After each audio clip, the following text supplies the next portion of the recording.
Hello everyone, welcome once again in my YouTube channel in AK career academy. तो देखिए, अभी हम लोग क्लास 10 के केमिस्ट्री को पढ़ रहे हैं, जिसमें आपको चौथा चैप्टर पढ़ाया जा रहा है कार्बन एवं इसके यौगिक यानी ऑर्गेनिक कंपाउंड को हम लोग पढ़ रहे हैं। और इसमें पिछले वीडियो में हम आपको समझाए थे कि कार्बनिक यौगिकों का नामकरण कैसे किया जाता है, उसका यूपीएससी नामकरण पे विशेष फोकस किए थे। अगर आप वो वीडियो नहीं देखे हैं तो इस वीडियो के डिस्क्रिप्शन में उसका लिंक आप वहाँ से देख सकते हैं। और आज की क्लास में हम लोग कार्बनिक यौगिक का एक महत्वपूर्ण जो पार्ट है, जिसको हम हाइड्रोकार्बन कहते हैं, उसके बारे में समझने वाले हैं कि हाइड्रोकार्बन क्या है, यह कितने प्रकार का होता है, और इसका जो सबसे पहला पार्ट है उसको आज हम लोग पढ़ेंगे भी। तो देखिए, सबसे पहली चीज़ कि हाइड्रोकार्बन है क्या।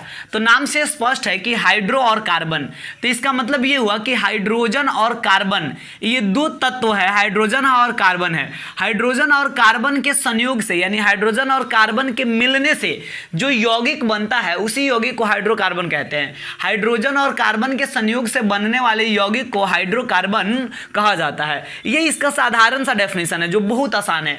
आपको बता दें, मतलब कोई भी यौगिक जिसमें हाइड्रोजन और कार्बन दोनों मिला हुआ रहेगा, जैसे मान लीजिए एग्जाम्पल हम आपको देते हैं, जैसे मान लीजिए कि हम बात करते हैं मेथेन का। तो ये जो मेथेन है इसका सूत्र होता है CH4। तो आप देख रहे हैं यहाँ पे कार्बन का 1 परमाणु और हाइड्रोजन का 4 परमाणु, यानी कार्बन और हाइड्रोजन मिलकर ही मेथेन का निर्माण किया है, इसलिए मेथेन जो है हाइड्रोकार्बन कहलाएगा। मान लीजिए कि हम बात करते हैं बेंजीन का। तो बेंजीन जो है इसका सूत्र होता है C6H6। तो यहाँ भी कार्बन और हाइड्रोजन के परमाणुओं से ये मिलकर बेंजीन बना है, इसलिए इसको भी हम क्या कहेंगे, हाइड्रोकार्बन। यह भी हाइड्रोकार्बन का एक उदाहरण है। तो कोई भी परमाणु अगर कोई भी यौगिक अगर कार्बन और हाइड्रोजन के से मिलकर बन रहा है तो उसको हम हाइड्रोकार्बन कहेंगे। जैसे मान लीजिए एक और एग्जाम्पल आपको देते हैं, एसिटिलीन है। तो ये जो एसिटिलीन होता है इसका सूत्र होता है C2H2। तो ये भी कार्बन और हाइड्रोजन से मिलकर बना है, इसलिए इसको भी कार्बनिक यौगिक कहा जाएगा। अभी जो कार्बनिक यौगिक है 4 प्रकार का होता है, संतृप्त हाइड्रोकार्बन, असंतृप्त हाइड्रोकार्बन, एलिसाइक्लिक हाइड्रोकार्बन और एरोमेटिक हाइड्रोकार्बन। अब ये जो संतृप्त हाइड्रोकार्बन है इसका एक और नाम है, इसको एल्केन के नाम से भी जाना जाता है। असंतृप्त हाइड्रोकार्बन जो है ये 2 प्रकार का होता है, जिसमें एक होता है एल्कीन और दूसरा होता है एल्काइन। फिर इसके बाद ये जो एलिसाइक्लिक हाइड्रोकार्बन है इसको भी हम 2 भाग में बांट सकते हैं, जिसमें एक होता है साइक्लोएल्केन और फिर दूसरा होता है साइक्लोएल्कीन।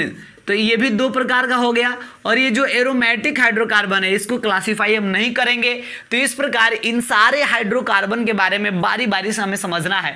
तो आइए आज के क्लास में हम आपको संतृप्त हाइड्रोकार्बन के बारे में, दैट मीन्स एल्केन के बारे में केवल आज के क्लास में हम समझाएंगे। तो देखिए, एल्केन के बारे में हम आपको बताते हैं। ये हम संतृप्त हाइड्रोकार्बन के बारे में आपको समझाते हैं। तो यहाँ बताया गया है कि वह हाइड्रोकार्बन जिसमें कार्बन परमाणु की चारों संयोजकताएं यानी चारों वैलेंसी जो होता है वह सिंगल बॉन्ड से जुड़ा होता है, तो फिर वैसे हाइड्रोकार्बन को हम क्या कहते हैं, संतृप्त हाइड्रोकार्बन कहते हैं। और संतृप्त हाइड्रोकार्बन जो है इसको एल्केन के नाम से भी जाना जाता है। तो आइए आपको हम समझाते हैं कि भाई कार्बन परमाणु की चारों संयोजकता इसका मतलब क्या हुआ।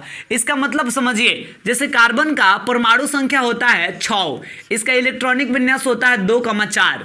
तो भाई जब कार्बन को अपना अष्टक पूरा करना है यानी अंतिम कक्षा में 8 इलेक्ट्रॉन अगर पूरा करना है तो इसके लिए 4 इलेक्ट्रॉन की जरूरत है, यानी इसको अगर 4 इलेक्ट्रॉन मिलेगा ना तब जाकर इसका अष्टक पूरा होगा।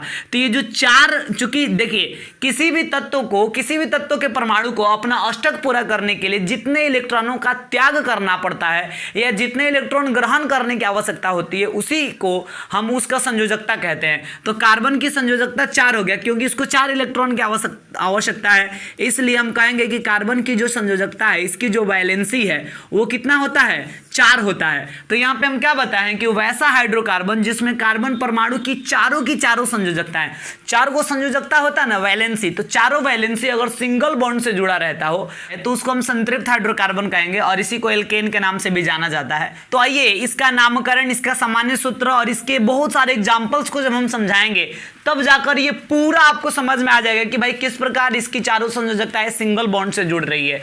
तो देखिए सबसे पहली चीज कि भाई इसके नामकरण के लिए हम क्या करते हैं, इसके नामकरण के लिए जो IUPAC नाम होता है कार्बनिक यौगिक का, तो इस IUPAC नाम में हम अलग से एन शब्द जोड़ देते हैं, बिकॉज ये एल्केन ग्रुप है, एल्केन, तो लास्ट में एन आ रहा है ना, तो IUPAC नाम में हम एन शब्द जोड़ देते हैं एल्केन के लिए। इसका सामान्य सूत्र होता है CnH2n+2, और यहाँ पे आप समझ लीजिए कि यहाँ जो N लिखा गया ना, C का मतलब कार्बन का परमाणु, H का मतलब हाइड्रोजन का परमाणु, और यहाँ जो N लिखा गया है, N का मतलब ये नेचुरल नंबर का ग्रुप है, यानी 1 2 3 4 5 डॉट आप यहाँ पे N के जगह पे भर सकते हैं।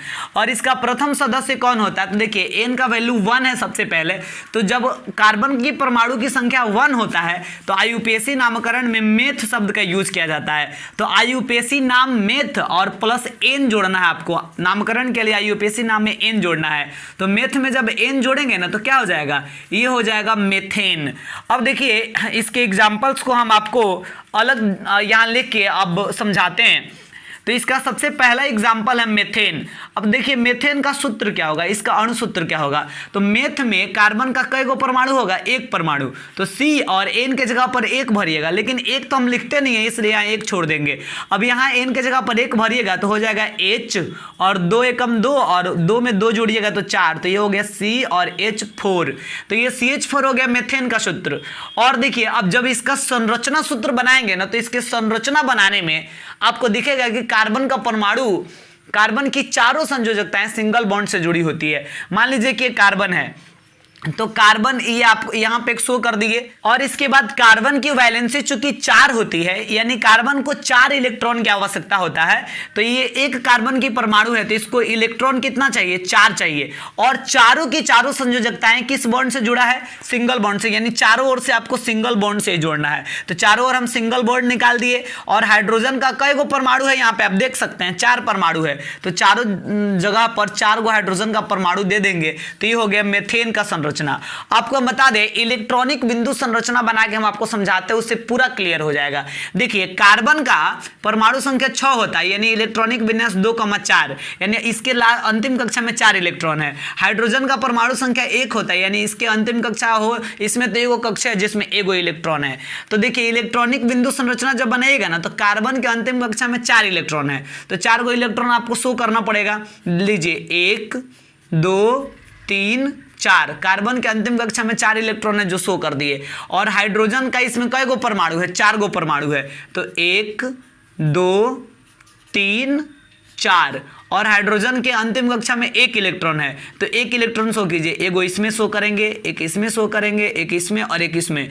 तो ये जो हाइड्रोजन है इसको 1 इलेक्ट्रॉन की जरूरत होती है ताकि इसके पास 2 इलेक्ट्रॉन हो जाए और ये हीलियम के जैसा स्थायी बन जाए। तो हाइड्रोजन क्या करेगा कि कार्बन का 1 इलेक्ट्रॉन लेगा, यह हाइड्रोजन भी क्या करेगा, कार्बन का 1 इलेक्ट्रॉन लेगा, यह हाइड्रोजन भी कार्बन का 1 इलेक्ट्रॉन लेगा, और यह हाइड्रोजन भी कार्बन का 1 इलेक्ट्रॉन लेगा।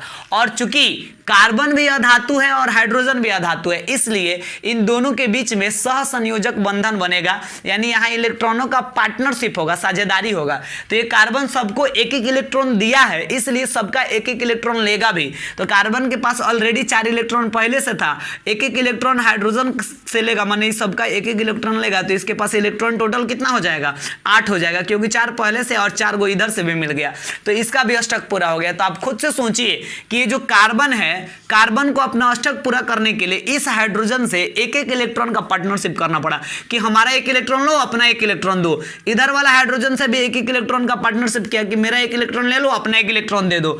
तो चूंकि चारों हाइड्रोजन के परमाणुओं से कार्बन को 1-1 इलेक्ट्रॉन का साझेदारी करना पड़ा, पार्टनरशिप करना पड़ा, इसलिए चारों हाइड्रोजन के परमाणुओं के साथ कार्बन सिंगल बॉन्ड से जुड़ जाएगा। तो देखिए यहाँ चारों हाइड्रोजन के परमाणुओं के साथ कार्बन किस बॉन्ड से जुड़ा है, सिंगल बॉन्ड से। तभी तो हम कहें कि कार्बन का 4 गो वैलेंसी होता है, 4 गो इलेक्ट्रॉन की आवश्यकता होता है। अगर वो चारों सिंगल बॉन्ड से ही उसको मिल रहा हो तो ऐसे हाइड्रोकार्बन को हम कहेंगे संतृप्त हाइड्रोकार्बन, यानी एल्केन कहा जाएगा। आइए कुछ और एग्जाम्पल से समझाते हैं। जैसे मान लीजिए कि एक एग्जाम्पल आपको हम, ये पहला एग्जाम्पल था इसका, आपको हम दूसरा एग्जाम्पल बताते हैं। मान लीजिए कि यह है एथेन, क्या है, एथेन। तो एथ जो शब्द है ना, इसमें कार्बन का 2 गो परमाणु होता है। तो जब कार्बन का 2 गो परमाणु होगा तो सामान्य सूत्र में देखिए यहाँ 2 भरेंगे, तो यहाँ भी 2 भरेंगे ना एन के जगह पर, तो 2 दूना 4 और प्लस 2 6, तो 4 और 2 6 हो गए। ये हो गया आपका C2H6, ये एथेन का सूत्र हो गया। और जब इसका आप संरचना सूत्र बनाएंगे तो देखिए इसका संरचना सूत्र कैसे होगा। कार्बन का 2 गो परमाणु है, तो सबसे पहले कार्बन का 2 परमाणु बना लिए और इसकी चारों संयोजकताएं सिंगल बॉन्ड से जुड़ा है। तो ये जो कार्बन है ना, इसका एगो संयोजकता तो यही, कार्बन का एक संयोजकता तो इस कार्बन से जुड़ गया, तो बाकी 3 और बचा, तो 3 गो यहाँ पे आप दे देंगे, ठीक है। और फिर तो 3 गो यहाँ पे हाइड्रोजन आ जाएगा। और ये जो कार्बन है, इस आप देखिए किसी भी कार्बन के परमाणु को 4 गो इलेक्ट्रॉन की जरूरत होती है। तो 1 इलेक्ट्रॉन तो इस कार्बन से, ये वाला कार्बन जो है 1 इलेक्ट्रॉन तो इसी से ले लिया और 3 इलेक्ट्रॉन की जरूरत है, तो 3 इलेक्ट्रॉन इसको इधर से मिल जाएगा। तो यहाँ भी आप देख रहे हैं कि ये वाला जो कार्बन की परमाणु है, इसकी चारों संयोजकता सिंगल बॉन्ड से जुड़ा है। ये कार्बन परमाणु है, इसकी भी चारों संयोजकता सिंगल बॉन्ड से ही जुड़ी है। एक और हम आपको अगर समझा देने इलेक्ट्रॉनिक बिंदु संरचना बनाकर, तो आपको ज्यादा मजा आ जाएगा इसमें। तो देखिए इस एथेन को भी समझाते हैं। मान लीजिए कार्बन है और कार्बन के अंतिम कक्षा में 4 इलेक्ट्रॉन होता है, तो शो कर देते हैं 1 2 3 4। इधर वाले कार्बन में भी 1 2 3 4। और हाइड्रोजन का 6 गो परमाणु है, तो वो भी शो कीजिए 1 2 3 4 5 और ये 6, ठीक है। और हाइड्रोजन का अंतिम कक्षा में 1 इलेक्ट्रॉन, तो लीजिए 1 इलेक्ट्रॉन हम दे देते हैं, ठीक है।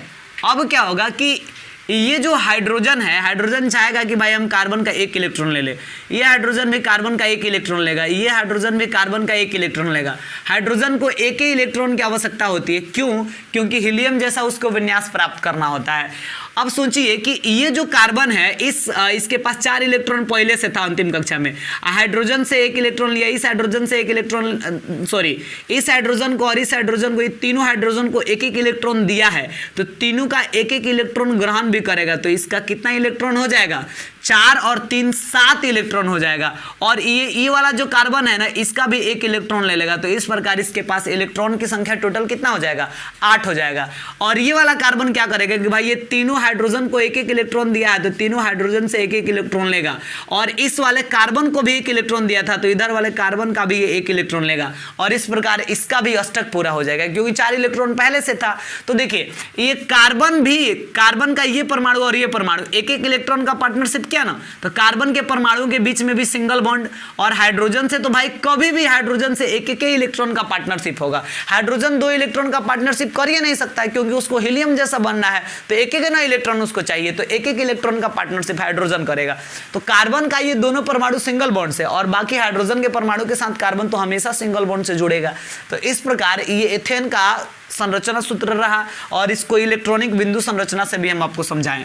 अब आइए आगे बढ़ते हैं और बात करते हैं प्रोपेन का। इसका तीसरा सदस्य है, तीसरा एग्जाम्पल है। तो इसमें कार्बन का परमाणु प्रोप में 3 गो होता है, तो C3, और यहाँ N के जगह पर 3 भरेंगे, तो 3 दूना 6, 6 और 2 कितना हो जाएगा? 8, यानी C3H8।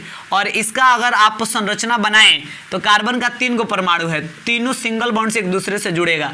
और हाइड्रोजन का 8 परमाणु है, तो लीजिए 1 2 3 4 5 6 7 8। आप देख सकते हैं कि कार्बन को 4 इलेक्ट्रॉन की आवश्यकता होती है। तो इस वाले कार्बन को 4 गो मिल गया ना, एक इधर से, एक इधर से, एक यहाँ से, एक और यहाँ से। इस वाले कार्बन को भी 4 1 2 3 4, इसको भी 4 1 2 3 4 इलेक्ट्रॉन सबको मिल ही जा रहा है, तो ये एडजस्ट हो गया। तो इसका संरचना सूत्र हो गया। एक और एग्जाम्पल समझिए, मान लीजिए कि ब्यूटेन का बना रहे हैं हम, और ब्यूटेन का परमाणु, ब्यूटेन में ब्यूट है, तो ब्यूट का मतलब कार्बन का 4 गो परमाणु, तो यहाँ N के जगह पर 4 रखेंगे, तो 4 दूना 8, 8 और 2 10, यानी C4H10 हो गया। और इसका संरचना अगर हम बनाएं तो कार्बन की कितनी परमाणु है यहाँ पे? 4। अब देखिए इस वाले कार्बन के पास 1 इलेक्ट्रॉन इस इधर वाले कार्बन से मिल गया, लेकिन 4 इलेक्ट्रॉन टोटल चाहिए होता है, तो 3 गो इलेक्ट्रॉन और चाहिए, 3 गो इलेक्ट्रॉन और दे दिए इसको। ये वाला कार्बन जो बीच में है इसको 2 इलेक्ट्रॉन तो पहले से मिल चुका है यानी 2 और चाहिए, इस वाले को भी 2 मिल चुका है यानी 2 और चाहिए, इधर वाले को 1 ही को मिला है यानी इसको भी 3 चाहिए। तो देखिए 1 2 3 4 5 6 7 8 9 10, ये 10 गो हाइड्रोजन का परमाणु था भी और 10 गो एडजस्ट भी हो गया अच्छे ढंग से। तो ये हो गया ब्यूटेन का संरचना सूत्र और अणु सूत्र। तो इस प्रकार संतृप्त हाइड्रोकार्बन के शुरुआती प्रमुख उदाहरणों को भी हम समझा दिए। अब आपको समझ में आ गया होगा कि वह हाइड्रोकार्बन जिसमें कार्बन परमाणु की चारों संयोजकताएं सिंगल बॉन्ड से जुड़ी रहती है उसको हम क्या कहते हैं, संतृप्त हाइड्रोकार्बन कहते हैं, और इसी को एल्केन कहा जाता है। इसका सामान्य सूत्र एग्जांपल्स वगैरह उम्मीद करते हैं कि आपको काफी अच्छा से समझ में आया होगा। तो इस वीडियो में हम इतना ही रहने देंगे और अगले वीडियो में हम आपको समझाएंगे असंतृप्त हाइड्रोकार्बन के बारे में, जो 2 प्रकार का होता है, एल्कीन और एल्काइन। इन दोनों को हम अगले क्लास में समझेंगे।